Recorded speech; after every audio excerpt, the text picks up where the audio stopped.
With games wanting to be taken more and more seriously, a common move is the subversion. Subversion is when you take a commonly used trope or move in a certain genre or medium and you use it in a unique way to shock the audience and do a small rug pull, also known as subverting their expectations. In games, this is most commonly done through violence. The biggest and most influential games often have a lot of violence in them, where you kill tons upon tons of people. Despite this, it's treated as pretty unserious. I mean, these are all faceless goons, who cares? Some games, however, take this common attitude and use it to interrogate the player on how much violence they're inflicting. Quoting Hotline Miami, one of the most famous games to do this, "Do you enjoy hurting other people?" Subversion is a risky move overall, because it's switching up the familiar, which most don't like, especially in established stories. I think like anything else except K-pop Demon Hunters and Don't Be a Menace, that subversion is not inherently bad or good. It's a tool that, when used right, is really cool and makes you intrigued because it's something new. With that being said, this interrogation on player violence is pretty played out by this point. Subversion doesn't work when it's so common, and especially in games, violence is the only part you get subverted. It also doesn't help that most of the time you don't have an option to not be violent, and you just let down a straight road and ask if you feel bad for decisions you have no control over. Something The Last of Us 2. Subverting violence being played out is not the only problem with it. For most of us, violence and especially killing are not part of our lives. We're very detached from it, so we don't have a good baseline of viewing these violent acts as actual violence. We don't actually identify with it. This is why the Matt Walsh monkey pose is so good, by the way. We can all say that we would kill or die for our loved ones, but would we suck dick? Now that's an actual good question. But only if there was a game that tried subverting something other than violence. Something that is way closer to us, that we can actually feel a real connection to it, as well as it actually being about consequences to the player's actions. Well, I don't know about a game that's entirely about that, but I do know about a mission in a game that fulfills all those things. That being Sleeping Dogs. If you don't know, which is probably a lot to consider how underrated this game is, Sleeping Dogs is a 2012 crime open world game set in Hong Kong where you play as an undercover police officer named Wei Chen. If you can, go play it, it's actually great. For this video though, I'm going to talk about a specific mission, and it's in relation to the dating system. So in Sleeping Dogs there are a few women you can date. Don't worry, it won't affect your choosal status. These dates are similar to other open world games with dating mechanics, like GTA San Andreas or GTA 4. You get a mission where you do a minigame with a date, and then it ends with implied sex. Basically a one and done that nets you some kind of reward.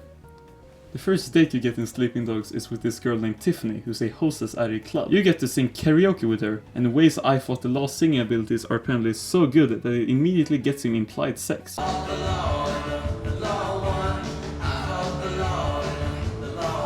All of these missions are entirely optional and are treated as pretty miscellaneous. Tiffany doesn't have like any depth at all aside from being a bit of a bimbo, so you just move on. Eventually you get to meet another girl named Not Ping. You can call her to get another one of these optional dates. If you do so, you go with her and hack a security camera for a vine, and you get sort of implied sex. Like with Tiffany, Not Ping doesn't have much depth and it's basically just a thing you do to scratch that open world itch for the side quests. Like in GTA, you don't pay mind to these girls as in-game characters. The dates are self-contained, and after you're done, it's like they didn't happen pretty much. That is until a little while later we get a new side quest icon outside of your house. It's a random guy you know, and he wants to give you the scoop. You find out that Tiffany is cheating on you. So this is shocking because you didn't expect the game to follow up on this, and more, you don't know why Tiffany would be cheating on you. Wei goes and plants a bug on a telephone Tiffany uses and learns that the rumor is true. Later on he goes to confront her about it when she's with the guy, and Wei asks the same question we're thinking. Why the hell is she doing this? But then Tiffany flips it all on its head. She asks why it's okay for Wei to date others but not for her, and brings up Not Ping by name. Who is this Not Ping person? You think you can fool around on me and I don't care? Look, she didn't mean anything to me. It was just part of work. Work? You think I'm an idiot? You think you can go around jumping into other girls whenever you feel like it? Now, this is a blast to the central nervous system for Wei, and even the player. She lambasts him for his hypocrisy and says that she thought he was different. You never see her again after this. You just get to sit with it. When I first played Sleeping Dogs, this moment was basically a strike to the knee. This is because it's so unexpected. Romance is basically never implemented realistically in games. Partly because it's a lot of work to implement realistically, and because you feel like this while you're playing. And when it is included, it's basically treated as a buffet for the player to just grab from a variety of options. You get to date everyone even at the same time because the devs don't want to lock you out of any of the content they've created. This is understandable, but it doesn't create an authentic reflection of how it works in real life. Both you and the devs make a quiet agreement that goes along the lines of, yeah, this isn't how it works, but we know that it doesn't, and we don't even know how to talk to women anyway, so who cares? But then what happens when Sleeping Dogs does apply more realistic logic up to this? Well, it comes as an interrogation of how the player views the in-game world. Up to this point, you do whatever you want. You steal cars, spin kick a cop, you can cockfight, because you aren't taking the game that serious. Sleeping Dogs doesn't aim for an award in storytelling. It wants to be fun, and it is, but you go in with the attitude that all of the peeps you meet aren't real and won't care about what you do. Tiffany breaks this mold by calling you out for being a dick who dates multiple women at the same time. It actually gets you to consider that this world has its own people who care about what happens to them. But then why do I think this subversion of video game romance is so much more interesting than video game violence? Well, first, we're a lot closer to love than we are to violence. Stay with me on my hippie shit now, alright? We've all loved and cared for someone. It doesn't even have to be romantic, it can be platonic.